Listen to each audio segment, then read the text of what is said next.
नमस्कार बच्चों, आज हम पढ़ेंगे पाठ 7 अनेक शब्दों के लिए एक शब्द, जिसे हम वाक्यांश भी कहते हैं। यहाँ एक दृश्य दिया गया है। इस चित्र में एक शिक्षिका बच्चों को समझा रही है कि मेरे प्रिय मित्र का नाम राम है।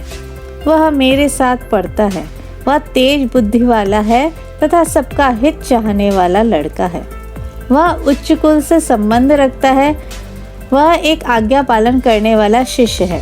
जो कड़वा बोलता है उसे भी वह प्यार से समझाता है। यहाँ रंगीन यानी लाल अक्षरों में जो भी लिखा गया यानी पूरा वाक्य, उसको एक वाक्यांश में हम कैसे परिवर्तित करेंगे यहाँ बताया गया है। मेरे प्रिय मित्र का नाम राम है।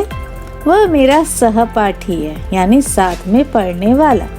वह कुशाग्र तथा हितैषी लड़का है यानी कुशाग्र होता है तेज बुद्धि वाला। वह कुलीन है। वह एक आज्ञाकारी शिष्य है। जो कटुभाषी होते हैं उन्हें भी वह प्यार से समझाता है। अर्थात यहाँ जो कहा गया है वह वाक्यांश है। अब यहाँ अगला हम पढ़ेंगे। बच्चों, आपने दोनों तरह के वाक्यों को पढ़ा। ध्यान दिया होगा कि पहले लिखे वाक्यों में आकार कुछ बढ़ गए हैं, जिसके कारण वे प्रभावहीन हो गए हैं। उन्हीं वाक्यों को दोबारा लिखा गया है जिसमें अनेक शब्दों की जगह पर एक शब्द का प्रयोग किया गया है, जिसके प्रयोग करने में भाषा में संक्षिप्तता यानी छोटे में लिखना, स्पष्टता तथा सुंदरता आ गई है। अपनी अभिव्यक्ति तथा रचना मर्मस्पर्शी बनाने के लिए, अपने मनोभाव को संक्षेप में व्यक्त करने के लिए हमें अनेक शब्दों के लिए एक शब्द का ज्ञान होना चाहिए। भावों और विचारों को संक्षिप्त करके व्यक्त करने में भाषा की सुंदरता बढ़ जाती है। तभी तो हम कहते हैं व्याकरण का सही ज्ञान होना आवश्यक है।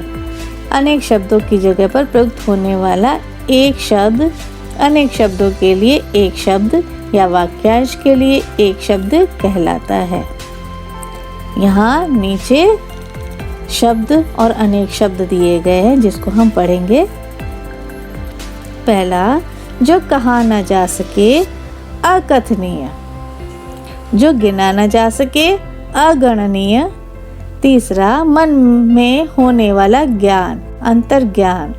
जहाँ पहुँचा न जा सके अगम्य। जो दिखाई न दे अदृश्य। जिसकी उपमा न हो अनुपम। खोज करने वाला अन्वेषक। जो तृप्त न हो अतृप्त। आज्ञा पालन करने वाला आज्ञाकारी। ईश्वर में विश्वास रखने वाला आस्तिक। ईश्वर में विश्वास न रखने वाला नास्तिक। जो ईमान से काम करता हो ईमानदार। सत्य बोलने वाला सत्यवादी। धर्म में निष्ठा रखने वाला धर्मनिष्ठ। खरीदने वाला ग्राहक। कम खर्च करने वाला मितव्ययी।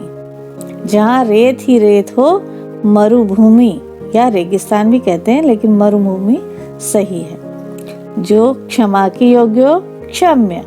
जो क्षमा न किया जा सके अक्षम्य। बड़ा भाई अग्रज। छोटा भाई अनुज। जिसमें धैर्य न हो अधीर। जिसका कोई शत्रु न हो अजात शत्रु। साथ पढ़ने वाला सहपाठी। जिसका मूल्य न आका जाए अमूल्य।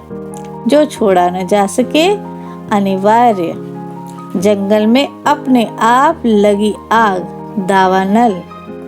जिसके आने की तिथि न हो अतिथि। आलोचना करने वाला आलोचक। आशा करने वाला आशावादी। जो पढ़ा जा सके पठनीय। पश्चिम से संबंध रखने वाला पाश्चात्य। 100 का समूह शतक। 2 भाषाएं जानने व बोलने वाला दुभाषिया। जो देखने योग्य हो दर्शनीय। इसी तरह से आपको अन्य और वाक्यांश दिए गए हैं, उसे आप पढ़िए और याद कीजिए। धन्यवाद।